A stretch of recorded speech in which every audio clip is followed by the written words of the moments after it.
Praise the Lord. கர்த்தருடைய பரிசுத்த நாமத்துக்கு ஸ்தோத்திரம் உண்டாவதாக. இன்றைய தேவ வாக்கு ஏசாயா 49 அதிகாரம் 26வது வசனம். கர்த்தரும் யாக்கோபின் வல்லவருமாகிய நான் உன் இரட்சகரும் உன் மீட்பருமாய் இருக்கிறதை மாம்சமான யாவரும் அறிந்து கொள்வார்கள் என்று கர்த்தர் சொல்லுகிறார். ஆம் தேவ பிள்ளைகளே, கர்த்தர் வல்லவராய் இருக்கிறார் என்பதை நாம் அறிந்து கொள்ள வேண்டும். அவர் செய்த அற்புதங்களும் அடையாளங்கள் அநேகமாய் இருக்கிறது. அவர் வல்லமையில் சிறந்த தேவன். ஹல்லேலூயா! அவர் உங்களிடமாய் பலவீரர் அல்ல, உங்களிடத்தில் வல்லவராய் இருக்கிறார் என்று 2 கொரிந்தியர் 13 அதிகாரம் 3வது வசனத்தில் எழுதியிருக்கிறது. வாலிப பிள்ளைகளே, அப்படிப்பட்ட இரட்சகரும் அப்படிப்பட்ட வல்லவருமாய் இருக்கிற இயேசப்பா கிட்ட நீங்க ஏன் ஓடி வரக்கூடாது? நீங்க ஏன் தேடி வரக்கூடாது?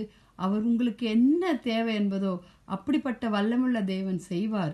மாம்சமான யாவர் மேலும் என் ஆவியை ஊற்றுவேன்னு வேதத்துல நம்ம வாசிக்கிறோம் இல்லையா? அப்ப நம்மையும் வல்லமையுள்ள தேவன் வல்லமையா எடுத்து நம்மளை பயன்படுத்துவார் என்ற நம்பிக்கையே நமக்கு வரமாட்டேங்கிறது. வாலிப பிள்ளைகளே, தேவன் இந்த கல்லினாலே ஆபிரகாமுக்கு பிள்ளைகளை உண்டு பண்ண வல்லவராய் இருக்கிறார் என்று உங்களுக்கு சொல்லுகிறேன் என்று மத்தேயு 3 அதிகாரம் 9வது வசனத்துல சொல்லியிருக்கிறார் ஆண்டவர். கல்லையும் ஆபிரகாமுக்கு பிள்ளைகளாய் உண்டாக்குவேன்னு சொல்லியிருக்கிறார். அப்ப காலம் தாமதம் ஆனாலும் ஆண்டவர் நமக்கு நன்மையான ஈவுகளையே தருவார். அந்த நம்பிக்கை நமக்கு வேணும். வாலிப பிள்ளைகளே, அவன் நிலைநிறுத்தப்படுவான். தேவன் அவனை நிலைநிறுத்த வல்லவராய் இருக்கிறார் என்று நம்ம ரோமர் 14 அதிகாரம் 4 வசனத்துல சொல்லியிருக்கிறோம். நாம் எதுல நிலை நிற்கணும்?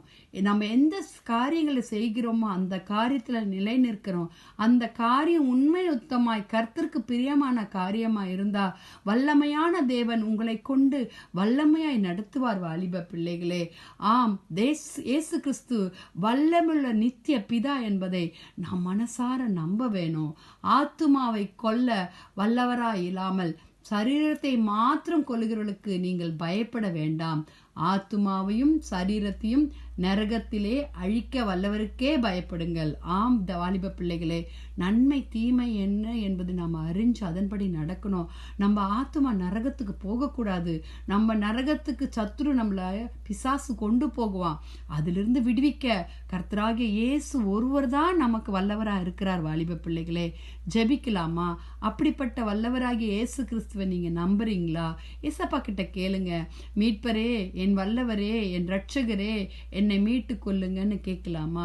துதிகளின் மத்தியில் வாசமா இருக்கிற எங்கள் பரலோக தந்தையே, அப்பா, அருமையான இந்த அதிகாலை வேலைக்காய் நன்றியோடு உம்மை துதிக்கிறோம், உம்மை ஸ்தோத்திரிக்கிறோம். நீர் வல்லவராகவே இருக்கிறீர், எங்கள் மீட்பராக இருக்கிறீர், எங்கள் இரட்சகராக இருக்கிறீர். ஐயா, உங்களை நாங்கள் நம்புகிறோம். ஏசப்பா, நாங்கள் பலவீனமுள்ள பாத்திரங்கள் ஆண்டவரே, எங்களை வல்லமையா எடுத்து நீங்க பயன்படுத்துங்க ஆண்டவரே. உம்முடைய வல்லமையை எல்லாருக்கும் சொல்ல கிருபை தாங்க. உம்முடைய வல்லமை எங்க வாழ்க்கையில கிரியை செய்யட்டும் கர்த்தாவே. எனக்கு பின் வருகிறவரும் என்னிலும் வல்லவராய் இருக்கிறார்.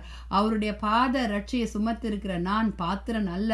அவர் பரிசுத்த ஆவியினாலும் அக்னியாலும் உங்களுக்கு ஞானஸ்தானம் கொடுப்பார் என்று மத்தேயு 3 அதிகாரம் 11வது வசனத்துல யோவான் ஸ்தானம் சொன்னது போல வல்லவராய் இருக்கிற கிறிஸ்து எங்க வாழ்க்கையில வல்லமையை தர வேண்டுமாய் செபிக்கிறோம். சுகப்படுத்துங்க ஆண்டவரே, பலப்படுத்துங்க ஆண்டவரே. வாலிப பிள்ளைகளை ரட்சிங்க ஏசப்பா. ஆண்டவரே, ஊழியக்காரர்களை ரட்சிங்க. இந்திய தேசத்தை ரட்சிங்கப்பா. உம்முடைய கரத்துல ஒவ்வொருவரையும் ஒப்பு கொடுக்கிறோம். நீங்க பெருகணும், நாங்க சிறுகணும் ஏசப்பா. துதிக மகிமை உமக்கே செலுத்துகிறோம். மீட்பர் இயேசுவின் மூலம் ஜெபம் கேளும் பிதாவே. ஆமேன், ஆமேன். Have a blessed day. Bye.